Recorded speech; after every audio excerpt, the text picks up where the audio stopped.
This is episode 227 of Teacher Approved. You're listening to Teacher Approved, the podcast helping educators elevate what matters and simplify the rest. I'm Heidi. And I'm Emily. We're the creators behind Second Story Window, where we give research-based and teacher-approved strategies that make teaching less stressful and more effective. You can check out the show notes and resources from each episode at secondstorywindow.net. We're so glad you're tuning in today. Let's get to the show. Hey there, thanks for joining us today. In today's episode, we're sharing practical strategies for handling student work refusal. And we have a teacher-approved tip for creating a simple prevention checklist you can use during lesson planning. Let's start with a Try It Tomorrow where we share a quick win that you can try in your classroom right away. Emily, what's our suggestion for this week? This week, try the choice to skip strategy. So when you're giving an assignment with multiple problems or questions, tell your students that they can choose one to skip. You might say something like, everyone needs to do problems 5 and 8, but you can choose one of the other problems to skip. We know that this sounds counterintuitive, but giving kids permission to skip something often makes them way more willing to tackle the rest. I know, it's such a good strategy. So if you like this idea or anything else we share here on the podcast, we would appreciate it so much if you would take a second and give us a 5-star rating and review in your podcast app. All right, let's talk about one of those classroom moments that can make or break your day. That is when a student just will not work. Ugh, yeah, we all know how it goes. You've taught a great lesson, given clear directions, and most kids are happily working away, but there's that one student, or, maybe a few, that are sitting there with their arms crossed, scribbling on their paper or finding every possible way to avoid the task. As a teacher, this is so triggering. It feels personal. Like they are provoking us on purpose, and I'm not fully convinced that they're not.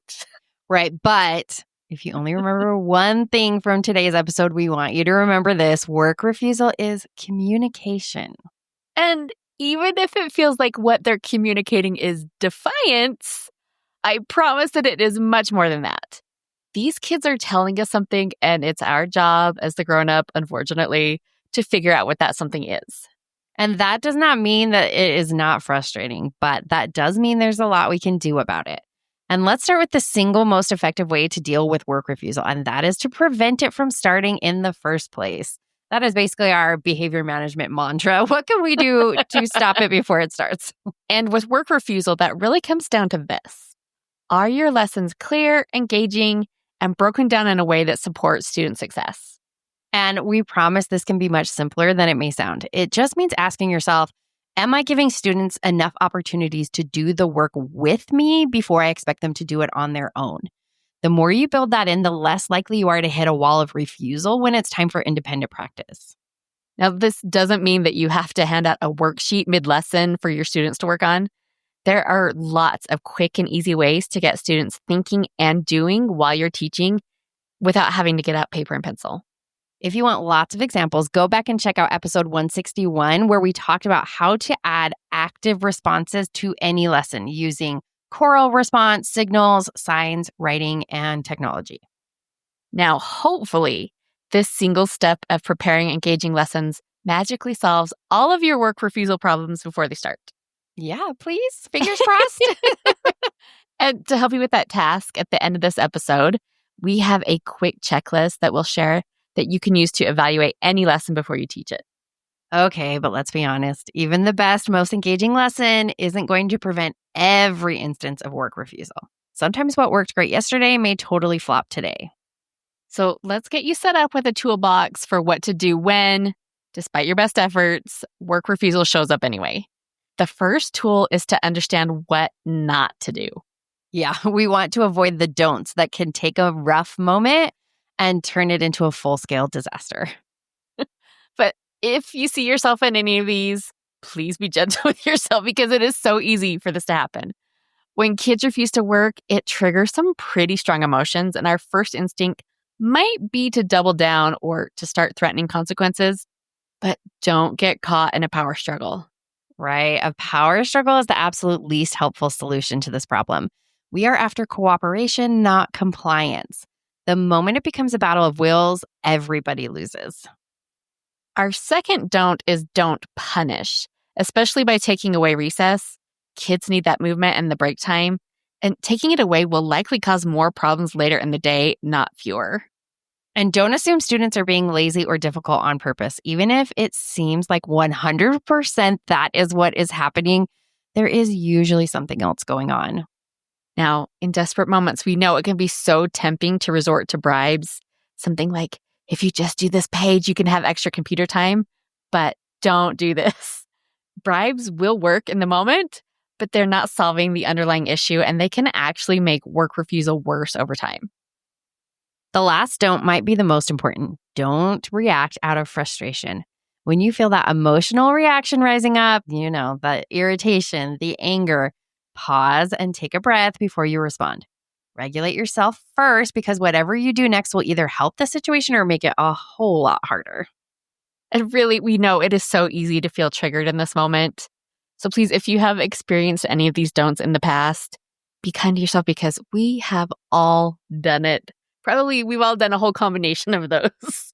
Yeah, in tough moments, we don't always respond as the best version of ourselves. And I can just feel my blood pressure rising just talking about this and remembering what it feels like in these moments where you want to just get into it. No, you are going to do it because I said so. But now that you have got some clarity about how work refusal might trigger you, remind yourself to pause and breathe before reacting in the future.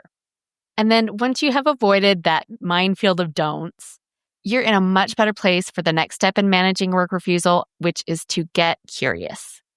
Remember, work refusal is communication, like we said. Every time a student refuses, they're telling you something, even if it's coming out sideways through crossed arms and dramatic sighs. Our job isn't to win the battle. It's to figure out what's going on underneath. When you are 10 minutes into writing time and one kid still hasn't picked up a dang pencil, shift your focus. Try pretending you're a doctor and challenge yourself to evaluate this patient. Start by asking yourself, what might this behavior be trying to say, and what does the student need right now? If one student is refusing to write their persuasive essay because they had a fight at recess, and another is refusing because they don't understand the assignment, they need completely different responses from you. So try running through a list of diagnostic questions. Does the student have the academic skills to complete this task? Maybe the directions didn't click, or maybe they're missing background knowledge. What looks like defiance might actually be a quiet panic. And sometimes the issue is attention, not ability. Look around the environment. Is it too noisy or distracting? Is the student dealing with something outside of school that makes focusing nearly impossible in the moment? Maybe their little world is crumbling, and the last thing they have the bandwidth for is writing a persuasive essay. Also consider if the student actually knows how to get started. This is an executive functioning challenge. The student might have the right understanding, but planning out the steps feels overwhelming, so they just shut down instead. And don't forget basic needs. Are they hungry, tired, uncomfortable?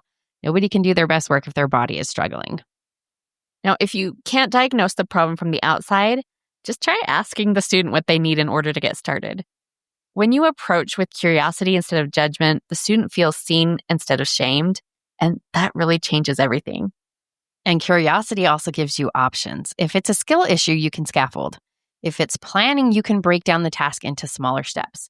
If it's focus, you can offer a quick regulation break. So instead of asking, why won't they just do this work? Flip it to, what's getting in their way right now, and how can I help clear that path? Of course, kids can't always articulate what's wrong, and you'll likely get a response like nothing or I don't know. And when that happens, use your past history with the student to make your best guess about whether the problem is academic, emotional, or environmental. Then once you have a theory about what's going on, you can respond in a way that actually addresses the root issue. Once you've managed any outside issues that might be impacting the student, you're ready for the next step, offering support that helps students re-engage. Now, let's imagine that you have just wrapped up your top-notch, super engaging geometry lesson. Next is time for independent practice. You explain the assignment and you turn the kids loose.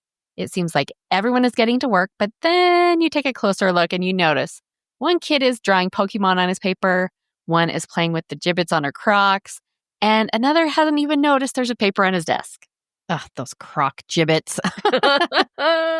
You can feel your blood pressure rising by the second. Why do these kids have to make everything so hard?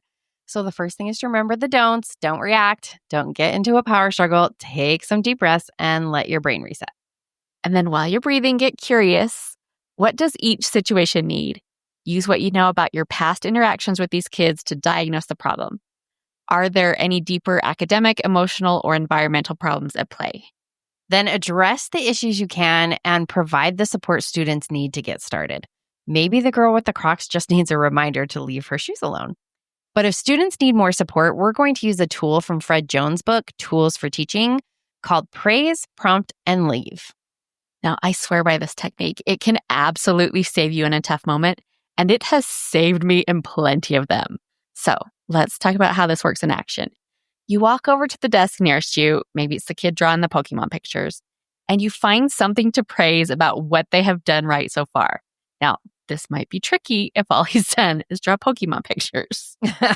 Yes, but even if all you can say is, I'm glad you've got your pencil ready to go, starting with connection will help keep the situation positive. The type of praise you use in this moment really does matter. Try to focus on effort, not ability. Something like, look how quickly you got started on that first problem is more useful than you're so smart. After praising whatever action they've taken, give them one simple prompt about the very next step they should take. Don't go over the whole assignment, just the next step. Say something like, the next thing you need to do is circle all the angles. And then you leave. Don't hover or wait for them to complete that step. You will circle back in a few minutes to check on progress, but don't wait for them to get started before you move on. The goal is to scaffold their independence, not make them dependent on you, walking them through every step. Now, let's say you've calmed your emotions. You've gotten curious about what's going on and you've tried to praise, prompt, and leave, but the work still isn't getting done. We have all been in those situations. It can leave you feeling really stuck. But we promise you are not stuck because you have got some more tools to try. When you find yourself in this moment, the next step is to make the work feel more manageable. A lot of the time, work refusal comes down to the task feeling too big or too out of the student's control. Yeah, think about how you feel when someone hands you a 10-page form to fill out. Ugh, the worst. Large assignments can be daunting even to adults. So let's do what we can to limit that overwhelm for our kids. So how do we shrink that mountain down into a hill that a student can actually climb? Two of the best tools we have for this are chunking and offering agency. Emily, can you tell us more about chunking? Yeah, well, when we say chunk an assignment, isn't it such an elegant word to describe it? This means we're breaking the work down into smaller bite-sized steps. So instead of expecting students to face a whole page of math problems, cover all but the first one or two and say, work these, then we'll check in. This also works with other assignments like writing. Instead of write a paragraph about your favorite animal, you can try chunking your directions. First, choose the animal you're going to write about and then write one sentence about what it looks like. You can also try chunking the time. Use timers to create mini deadlines like work for 3 minutes, then let's see how far you get. Each small win builds momentum, and before you know it, the student who couldn't even start 5 minutes ago is suddenly halfway done. Besides chunking, you can make work more manageable by offering agency. Kids are much more likely to engage when they feel that they have some say in what happens. Now, before you have a heart attack, that absolutely does not mean turning your class into a free-for-all. Think of it more like choices within structure. Yeah, you're likely to find students much more engaged in their work if they have some say in how it gets done. So try offering limited options and see how quickly it changes the mood in your room. Just make sure that you can live with whatever they choose. Yeah, don't offer students the choice to either do their work independently or with a buddy if you don't want to manage partner work at that moment. It's fine. There are lots of simple ways to give students options that don't make your job harder. An easy one, for example, is to try offering students the choice of where to work.